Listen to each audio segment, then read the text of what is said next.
So welcome to everyone. We've actually got quite a lot of attendees. Everyone's quite quick off the mark today, which is nice. Just so you know, we're going to do just an interview and then a Q&A afterwards. But if you have any questions, feel free to submit them during the interview when you think of them, and we can come to them at the end. And you can do that through the little Q&A box, which should be at the bottom of your Zoom screen. And then Tom, who is in the background being our producer today, will sift through them and send them in at the appropriate moment. So yeah, just feel free to submit questions throughout or at the end for the Q&A. Again, welcome to everyone who's joining us. This is our second in our series of 6 SDF Stories webinars. Last week we were talking to Rob Fowler from an estate Whitley in Plymouth about his mission there, and today we have the Potting Shed Church in Southwell and Nottingham joining us. So hello to all of you. And yeah, they're going to tell us a bit about their rural ministry. Alison, do you want to introduce yourselves? Yeah, so I'm Alison Jones, and I lead the Potting Shed, and Emilie and Adam are part of our little team. Adam's our worship leader and Emilie is our ops manager and all sorts of other things as well. We kind of hold lightly to our job titles at times, as you do in pioneer ministry. So yes, and I think the first thing, just as I was preparing, I thought I wanted to mention is that when I was training for ordination, I didn't imagine myself doing a pioneer project. And I was at St Mellitus, and I used to listen to those that were on the pioneer track talking about what they were doing, and I used to think, well, aren't we all meant to be pioneering and finding new, fresh ways to share the gospel? So it was a surprise to me, and I say that just to encourage anyone who's thinking, is it for me? Is doing something fresh and new and pioneering for me? So yeah, and we were commissioned to a project which was called the Mid-County Rural Resource Church in Mid-County Nottinghamshire. And it was to start something very much to reach families and young people who were not connected with church, but also to be a gathering place in the rural community for to be a resourcing church, a place of refreshment. It was hoped that we might do things that people could come in and be refreshed as they're doing ministry elsewhere. And also part of that brief was to share our story. And I was saying to Emilie earlier, that felt a bit presumptuous at the time that we would do that. I thought, well, let's just begin. Let's see if there is a story. But it does feel energizing now to share what God has done and the way he's built the team and what he's doing even now. So that was our brief. And so I moved up to the area, and we kind of landed very lightly into a larger local church called Holy Trinity in Southwell. And at the time I felt that was like arriving into a friendly port.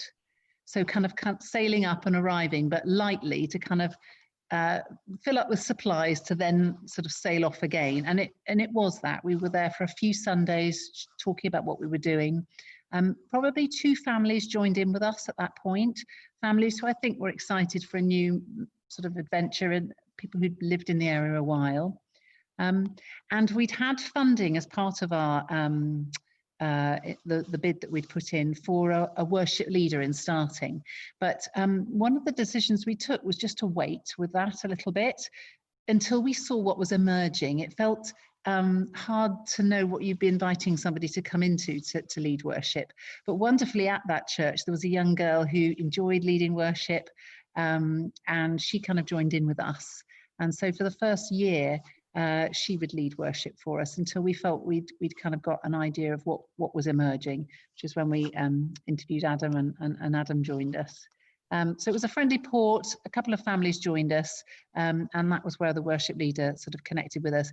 And a lovely older man, one of the Sundays that I was there, came, and it was a really significant moment, just talked about the area that we're in. So where we've started, where the house was bought, which was for us to live in and where we began to do ministry from, is about 8 miles north of that town. But he'd grown up in this area, in this rural area that we're in, cycling to school, cycling around, and he knew it well. And he came up and he said to me, a couple of things to say to you, probably in his 80s, I think. He said, remember that the early church met in spaces that became available to them. I think he went on to say community outward facing spaces, synagogues and things. So just this sense of him saying, kind of walk lightly and see what emerges a little bit. And right from the outset, that started the way that we were led to the house. We were given a large tent to put up and do events in, and in time we were led to this barn. So it continues even today. Emilie and I, as we left the barn, I'm up here now. We were setting up. We've had contact from someone who's just suggested something that we might be involved in, another space becoming available potentially, not a permanent space, but we might sort of step into and do ministry in very sort of early days. And then he said, maintain the spirit of adventure. Just stay on the move. It was how it spoke to me, sort of tabernacling, and not necessarily literally, but keep moving, keep that sense of movement. And again, that continues to today. So lockdown meant we were out of the barn, we were doing things online, but we've come back in, we've removed the inner tent, we're expanding that for sort of COVID, make it appropriate. And yeah, we're now looking to the future. So that maintaining the spirit continues. And naming the potting shed feels like part of our story and part of our DNA. Really had a sense of wanting to choose something that didn't say church, so that anybody in the rural who heard about who we are and what we were doing didn't think, oh, I get that. So that we really could be fresh and something they'd engage with us through hospitality before they really knew what we were about. I happened to go along to a rural Fresh Expressions conference, and there was just some imagery in the room, a little seedling sort of coming out the ground, and just caught my imagination for this idea of a potting shed, a place that's familiar and known to people, a good place, a place that's about growth and about activity, wholesome activity that most people would get. And it sort of sat with me. And I went on a retreat knowing I was coming up here. And after we'd had the initial sort of input, we were encouraged to use the house and the space and the gardens. And the lady came up to me and she said, and Alison, perhaps you'd like to use the potting shed in the garden. And it just felt like God was really making it clear that that was our name. And it continues to sit well with us. I was sharing with a friend that I pray with earlier on this week, and she said, that's that potting shed imagery, that sense of care and of bringing things on and then moving them to the next place, getting them ready. I mean, I'm not a gardener, so I'm having to learn all this stuff, but getting things stronger and more resilient, staking them, protecting them. And I mean, you can just run with the imagery, really. And that does sort of continue for us, really. And at that retreat, when I went into the potting shed, there was a Bible open, and it was a message version of the Bible, and it was Isaiah 42:16, which I'll just read. It said, but I'll take the hand of those who don't know the way, who can't see where they're going. I'll be a personal guide to them, directing their footsteps. And it goes on, through unknown country. I'll be there to show them what roads to take, to make sure they don't fall into the ditch. These are the things I'll be doing for them, sticking with them and not leaving them for a minute. And it just came at a timely point. I'd given my yes, I knew we were coming. I was sort of in discernment mode about what it might be like, but that seemed to name how I felt about it. We weren't rolling out a program. We were just coming to begin and to notice. And that idea of God taking you by the hand and just sort of showing you the route to go. So yeah, that's kind of how we were set up and came to be what we were commissioned to do. I don't know if that's a good introduction. No, really. Great introduction. Yeah, so when you kind of were looking for a venue and starting out, how was it building a team and starting out once you'd kind of left the kind of port of your previous church? How was that? Yeah, no, it was interesting how it all happened, because everybody who's now on our team, which is Emilie 2 days a week for us, Adam's full time. Then we have another lady, Joe Tilley, who's 3 days a week. All of them, I can remember the moment I was encouraging them this week where God almost just shone the torchlight on them, real clarity about them coming. But it was very, really a process of discernment.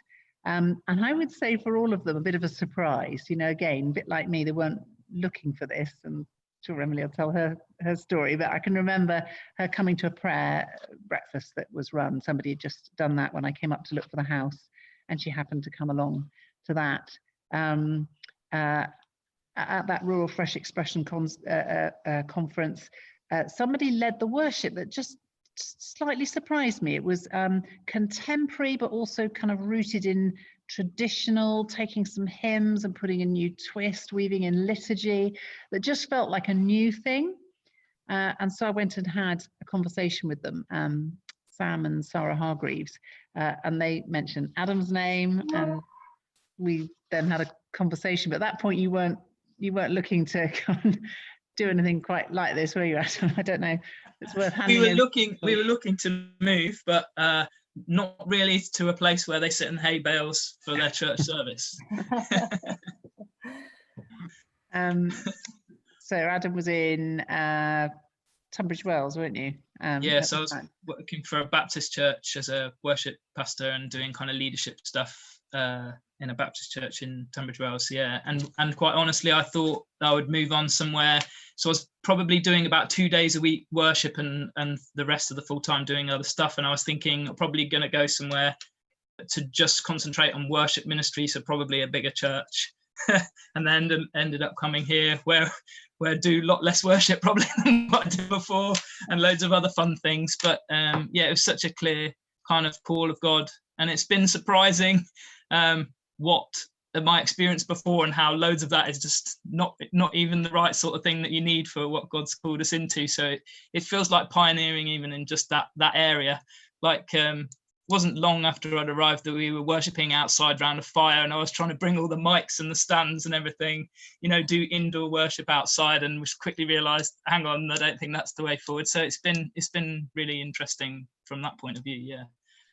I think your experience in that way does describe, you asked me, Emilie, how it's been. It's felt very incarnational and very organic. It's not felt as though we've started it from a place of, well, I would say apart from the extraordinary generosity of being given funding and being given a yes, go, that and the diocese being behind it, that stands alone. But the actual experience of then doing it was quite a vulnerable thing, really. In the early months, it did feel very vulnerable, very, I realized quite quickly that everything I'd done missionally before had been from something that was seen and understood from a church on a high street or in a town, so that when you talk to people, they got it. This was detached in a way, and that just made us more reliant on all the things that we do, reading scripture and allowing them to really grip you, and prayer and the process of discernment. I don't think I've ever, I think my walk is always one of sort of discerning in that way, weighing but this whole experience has been a heightened experience of that, really, which has been a joy. Emilie? I think also just, mentioning that the Potting Shed team, that the people that are on the team, the people that Alison's mentioned, but also those church families, those people that have been on this journey as well, they, have also become part of the wider Potting Shed team in terms of enabling, in terms of providing, the people that God has brought along to the church family has just been so timely. We're fortunate, we've got lots of practical people, and being in a rural farm barn where we literally swept the floors and moved the cows out to sort of move into, you couldn't it's only by the grace of God that the church family has sort of grown and grown in such a way that the right people have been at the right time to kind of to help and to support and feel in terms of a I don't know, like a regular church plant where sorry, am I still on? You're still you on, are. Yeah. My screen's gone blank. Okay, sorry about that.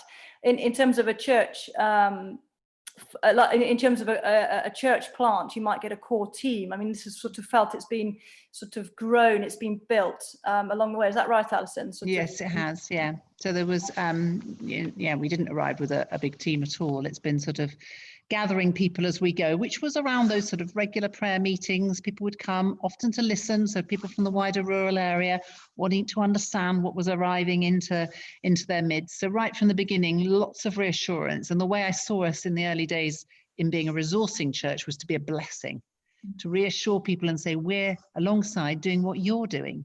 And I have to say, it has been a blessing to arrive into a tent and then a barn where there's no toilet and no running water, and because then you're not competing with what often is happening in the rural too, where the roof's a bit leaky and there isn't space to do perhaps the things that people want to do.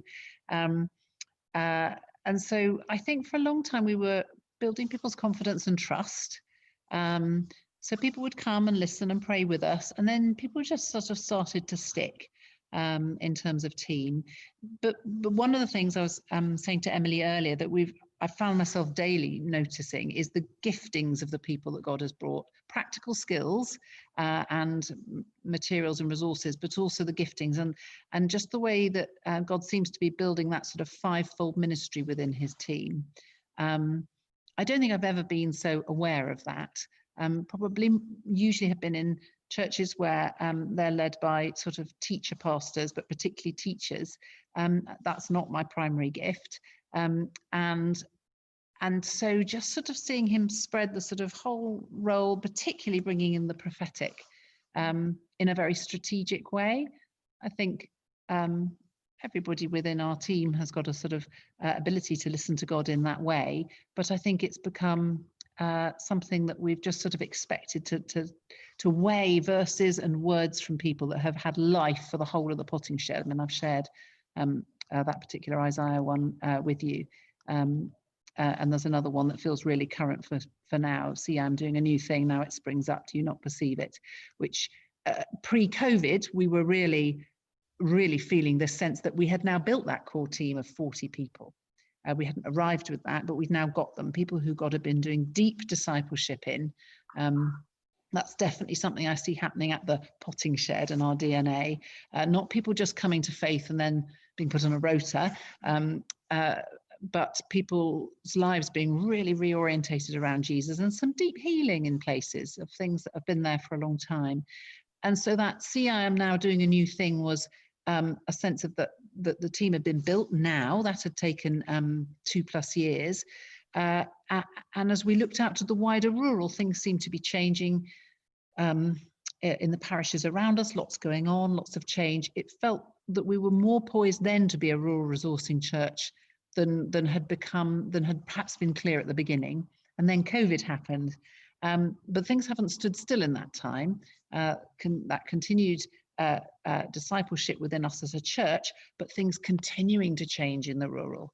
Everybody, as we know, out of their churches, the pattern of ministry changing, the pattern of services changing, so that actually we're still poised, looking and saying, yes, we do perceive it. We do see the change, and a sense of urgency in the timing. We've got a new trustee who was lovely. We had a meeting this week and he messaged us with this quote, which the first business meeting he went to the next day, which just seems to sit with that Isaiah passage verse. I've not actually shared this one with Adam yet. He said, we're now faced with the fact that tomorrow is today, and we're confronted with the fierce urgency of now. And I think as we are poised with this new thing that we perceive God is doing, there is something of this fierce urgency. I don't quite know what that is, but this sense of what God has done as sort of fast forwarded change. And that's sort of what we're looking into now. We're sort of poised looking out into that. So sorry, that went on from how do we build the team? It's great. You're answering all the questions without me having to ask them. Oh, sorry. So you were saying about sort of planning for the future a bit, and do you have kind of what are your ambitions for the church and what's next for it?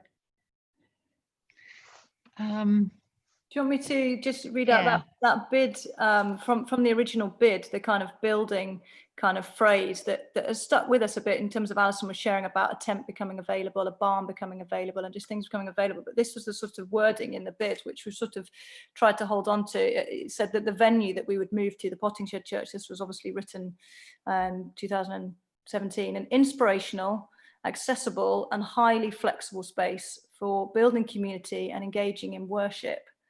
And I think in terms of kind of the future, one of the things, I mean, I'm a mum, I've got two girls, I'm sort of on the school run. I grew up in the rural area, grew up in this area as well. And I think one of the things that's sort of in terms of a building and a space is that what the barn allows and what the tent has allowed is it is that accessible space. It is that safe space. You know, people aren't going down a sort of a church path where they're not really sure where they're going, or do you know what I mean? It is a space that people know.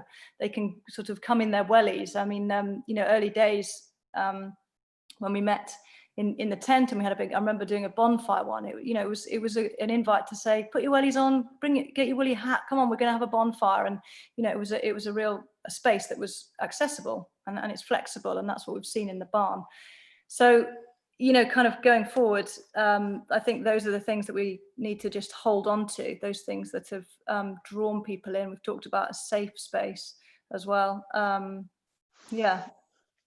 That's great. You mentioned a bonfire and various other things, but are there any sort of regular things you run, like discipleship groups, or what does a week at your church kind of look like? Alpha's been a big thing, hasn't it? As part of the growth. Yeah, we're go on. Go on, no, go on, you go. Well, I was just saying, it was the first thing I came to faith on Alpha, so you know, I love it. Do you think you have to contextualize it to where you are? And I guess the way we did that was to do it with the team. Well, it wasn't a team, the few people who seemed to be interested in joining in. I said, let's do that, and we can tell our stories and hear how we came to faith, but let's also be thinking, how might we do this in this environment? How might this be done in a relevant way that's easy to invite people to? And we've pretty much been sort of continuing with that since then. Sundays are here in the barn. We're all age now. We didn't begin in that way. We did used to begin together and the children would go off, but we just found that we were needing more adults to go off with the children than were left then for the adult sort of time. And actually, it's been a gift. I think God has been showing us the new thing, helping us to be led into his presence, to engage with his word in an accessible, bite-sized life application way, not just here's a download of lots of teaching, see you next Sunday. I'm not saying that that's how it always is, but even in churches that are doing lots of discipleship, it can be like that. Because many of those parents were new to faith as well, we were trying to sort of, we realised we didn't want them just to feel like the children go off and they kind of get what they need there. So it's about just, you know, discipling them to be able to disciple their family at home. So that was part of the decision of kind of meeting all together, wasn't it? To sort of facilitate them mixing with each other so that they're experiencing not just front-led stuff, but kind of looking at stuff together, which they can do in the home as well. And that's very much Adam and his wife Susanna's passion and gifting and calling, probably, to do. I mean, it would be worth just speaking about how we've done the worship in terms of weaving in children and... Yeah, I guess one part of my experience from the past that was useful is I used to lead worship at New Wine Boulder Gang, which is 10 and 11-year-olds at the national conferences there. And so I did have a kind of passion for children's worship, and then kind of coming here and seeing that there's a lot of young families, that's kind of bubbled to the surface again, hasn't it? Even in lockdown, we were able to have a kind of group for younger families with worship and kind of that kind of thing online. So that's definitely bubbled to the surface. And I guess, yeah, I wasn't particularly looking to step back into that all-age children's stuff, but that's what's been right, and that's how it's kind of gone, isn't it? So and even the worship team itself, it's obviously been affected quite a lot by lockdown, but the worship team is all age as well, so children in there that are just beginners playing alongside adults. And yeah, that in itself means you have to approach it in a different way, because you can't have your rehearsals in the evening when the children are in bed. So it's just been fun, but it's felt genuinely like all age, not just for the sake of it either, and us realizing the value of how children can teach adults just as much as adults can teach children as well. So finding ways for the children to kind of be able to lead and bless as well, isn't it?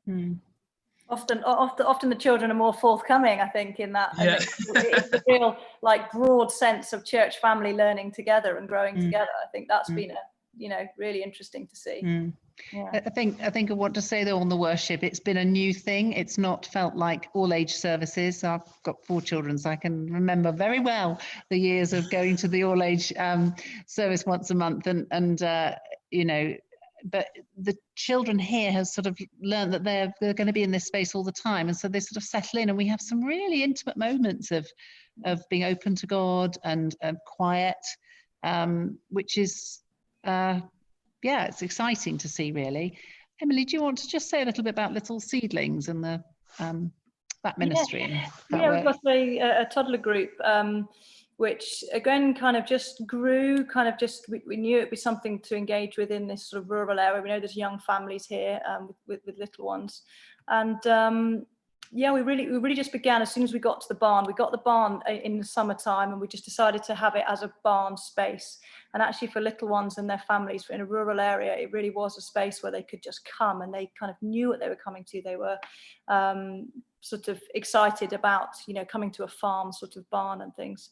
And gradually we just sort of began opening up with a Bible story, interactive within that, and a craft that led alongside that, and just sort of building up a kind of community of local mums and little ones. And even just more recently, prior to COVID, we were sort of hooking up with the local school that brought their preschoolers along. So there was sort of 6, 7, 8 of those joining in as well. And I think it's a little bit like talking about the sort of church family growing, the team, Little Seedlings team has kind of grown, and that equally has people that go to church regularly and people that don't necessarily go to churches as a sort of regular thing, but really just a kind of a little bit of a way in terms of like discipling one another within that team itself.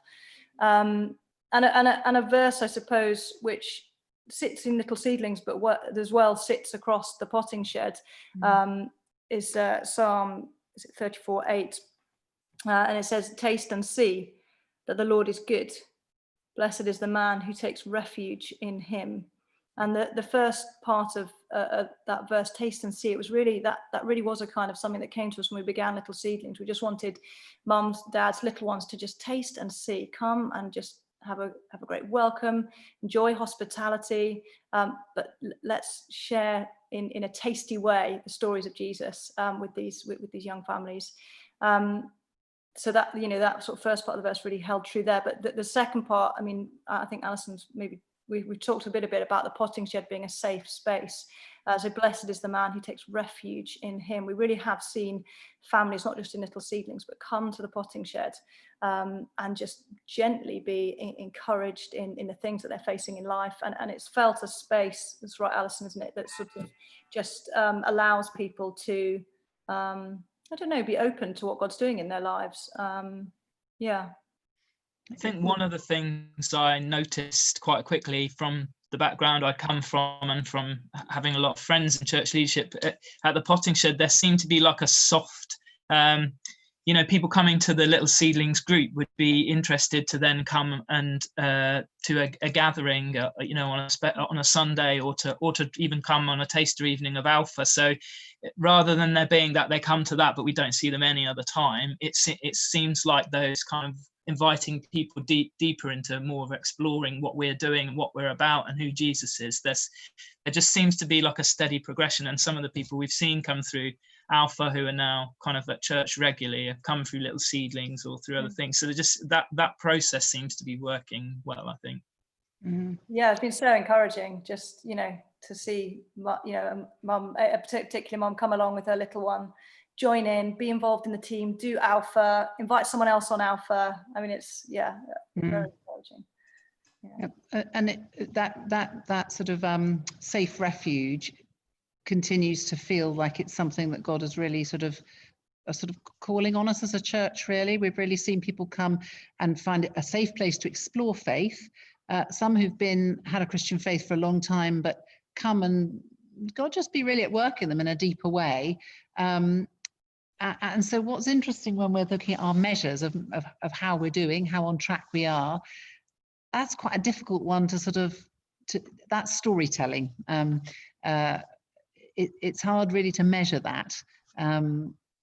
that is what we see. And whether that's particularly for a season as God's gathering his team, his wider team, us as a church, ready for what's to come, or whether that's going to continue to, I think possibly it is. There's certainly people training within the church now. There's somebody training to do Christian counselling, someone who's exploring sort of other mentoring and vocational roles. So when we think to the long term, we do wonder whether an aspect of us might be, when we've got a more visible, we're quite tucked away up a lane, up a track, it might be that it is a place of a place where people come for either healing or mentoring or worship training or that sort of investment in people's lives, rather than just come to a service. There's something about that deeper community and that feels like it's got longevity. Yeah, that's great. And actually we've might just move into Q&As now, because we've just got a question which I feel like kind of ties into what you were just saying. And the question is, how are you practically resourcing rural churches around you? And kind of more widely, how do you relate to churches in rural areas? There are a lot of village churches. Like how does your church fit in with that wider rural church? Yeah, no. When I said that I'd come and do this, my heart would be very much not to be pulling people out of villages into something else, and I just had to trust that would be the case. I prefer to build relationships and enable and to build bridges, and that's what we have seen. We've seen some people come to faith from not being church goers, who have now gone into leadership and are enjoying engaging with their local church in the village that they're in, but also sort of straddling the potting shed as well. And one or two others who've come and sort of been with us for a while and have now moved on. We've been supporting things that are wider than us in worship. In schools work as well, haven't we? Just in some of those local schools, and not just kind of going in there without talking to those that are already connected with them, but more kind of, because Alison's so good at it, but it's been really relational, hasn't it? Like so the vicar who was it was the vicar of the benefice that we're actually in the middle of, or in it, just building up a good relationship with him, and then he came along and was involved in one of our kids' club, a holiday club, and the head teacher from the school. So Alison's really good at networking and being relational, and I think that's worked in our favour, where we've kind of plopped in somewhere where there's already churches there. It feels like such an important thing, and that you're there to bless one another rather than to be sort of in competition or And I would say probably in the times that we've been since March, actually you might think the opportunities have kind of dwindled in terms of networking with the local rural churches, but in fact I think that's been completely the opposite. I think we have had more opportunities to engage with and work with alongside the local benefice Adam mentioned, in terms of supporting them in their weekly videos and vice versa. And I think it's opened up much more opportunities of communication, working together. I mean, Alison, you've now been sort of helping out down in the local churches there on Sunday. Do you want to, I don't know, just so joining courses on a Monday for worship and prayer time? When lockdown happened, the benefice local to us, somebody just happened to be there who could help them by doing a video, which was a very different expression of worship than they'd been doing. And it was another sort of example of how God doesn't seem to be inviting us to go in and run things, but to be alongside people, enabling and helping them. And so that's what we were doing. But one or two are now coming and joining us when we meet as a team to pray on a Monday. So that would be one way that we're resourcing and I hope refreshing them. The other thing, there's been opportunities locally now where people have either moved on in ministry and they're in Interregnum where we've gone in and helped. But I also used August to go and have conversations with people in ministry in the wider area, and just to see how things were, hear what was going well for them and what wasn't, and to talk about what we saw God doing at the potting shed, and to ask, how can we resource you? How can we work together? And those were really, every conversation was different, but it was timely to do that. I don't think we could have done that in the very early days because we didn't know what it was we particularly could offer. We just needed to allow that to emerge. And with COVID, everything's changed anyway. So everybody's going, what are we meant to be holding on to? What are the things of first importance in how we do ministry? So it was really timely. And I don't know where that's going to go, but I feel excited that there's something emerging, that the model that we're exploring that might be one that might be helpful would be to be a sort of a hub and a spoke, so that there's something that we might offer that could be a gathered place of worship, maybe once for festival or perhaps once a term or once a month, I don't know, that then resources those churches to do ministry in the context that they're in, but also to be helping them discern what's springing up that we could give resource. I mean, Adam was very encouraging, saying that I'm good at that, but I love to see those opportunities, but the team are then amazing at saying, I'll go down and lead worship at that toddler group. I'll go and so it's finding those natural opportunities, but it's not about saying, we've got this, we want to come and do it for you.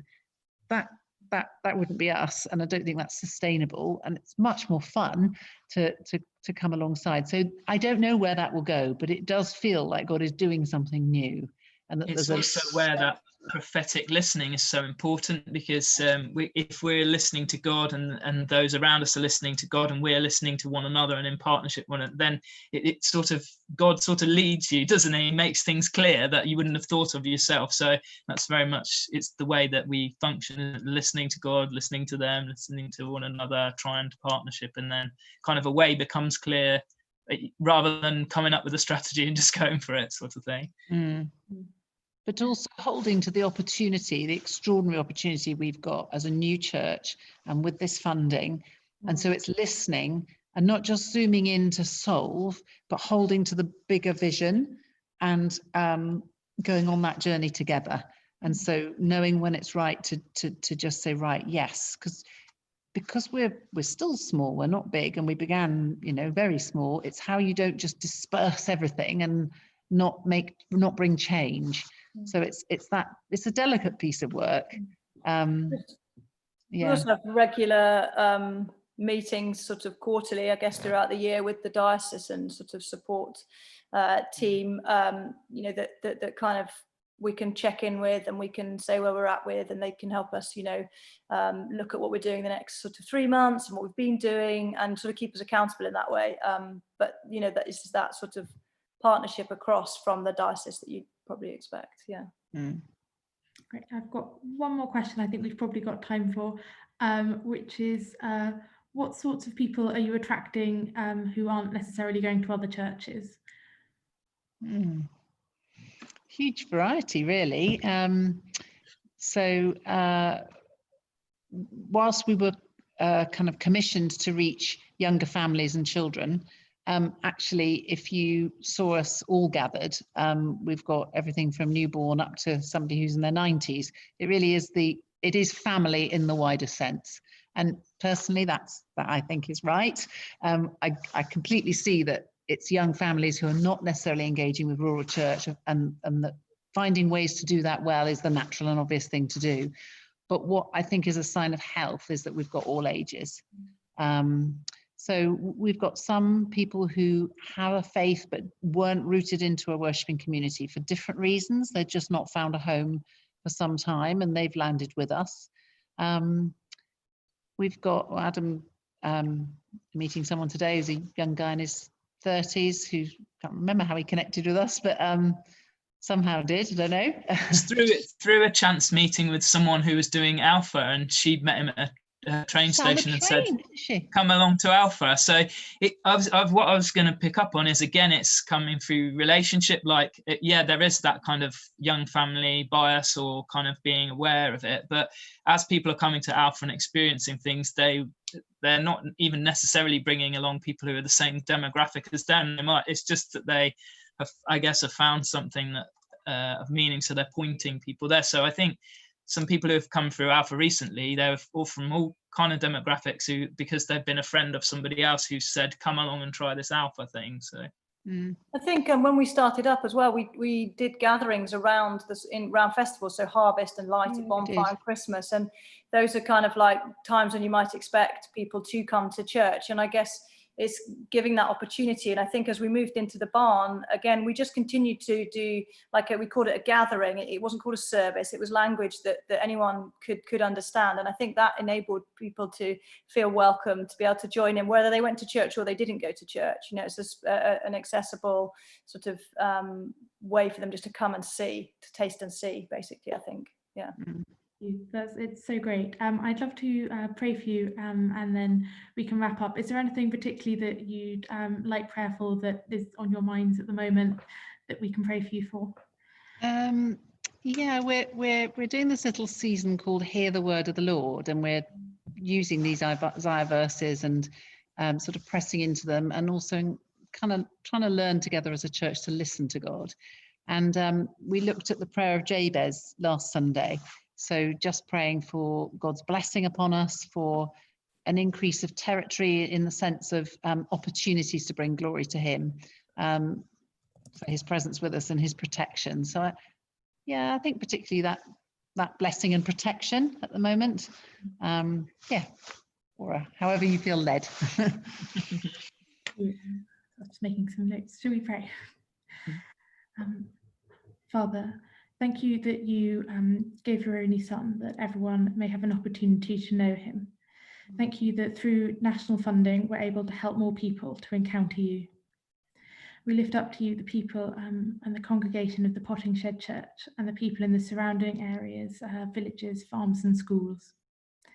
Thank you for the work which Alison, Emilie and Adam are doing, and just give them strength and encouragement when they need it, when they feel tired. May they just be revived and renewed by your energy and love. I pray as well for their Hear the Word of the Lord season. May that fall on, the seeds of your word just fall on really fertile ground in their congregation and open their ears to you as they practice prophetic listening. I also pray that they just see an increase in the opportunities, that they have such enthusiasm and that they have plenty of opportunities to bring their passion for you. I pray as well for blessing and protection for the project as they find new venues and reopen after COVID, and whatever the project looks like in its next stages, that you are very much in that and integral to it. And yeah, just finally help us all in the roles that you've given to all of us for growing your kingdom. Amen. Amen. Thank you so much for coming today and speaking to us. I think Alison is actually in the barn. If people are still keen, would it ruin your computer setup if you gave us a quick 360 of the barn? I think I can do that. Let's have a go. Let me get off my chair, untangle myself from the blankets. It's cold in here. So let's see where we're going. So we've set up with some gazebos just to provide some protection. We've taken out the tent. It's all set up in bubbles at the moment so that people are sitting in, groups. That's a big blackboard over there where one of the artists at church was kind of writing stuff up for last week and for the series that we're doing at the moment, and more hay. Adam loves the hay. It gets in all of my box of wires for the tech stuff. It's just got hay in there as well. So he loves it, really. Thank you so much for joining us again, and thank you to everyone who dialed in to listen. This will be recorded and available on YouTube afterwards, and if you have any questions or queries, or you'd like us to send you the YouTube link, do just email us at sdfstories@churchofengland.org. And we'll have another webinar next week where Tom Conway, who's doing the producing at the moment, he will be talking to Rachel Eden about Manchester Diocese Children Changing Places project, which is engaging with children and families at key transition points in their passage through school. So do drop us an email to that email address if you'd like the link for that. The Church of England is also running some other series of webinars at the moment, and you can find those just by going to the Church of England website and searching for webinar, and then a whole list comes up, and there's ones on fresh expressions, evangelism and discipleship, digital labs for your church, anything, there's a webinar on it. So hopefully, yeah, connect with us in the future, and thank you all for logging in. Bye. Bye.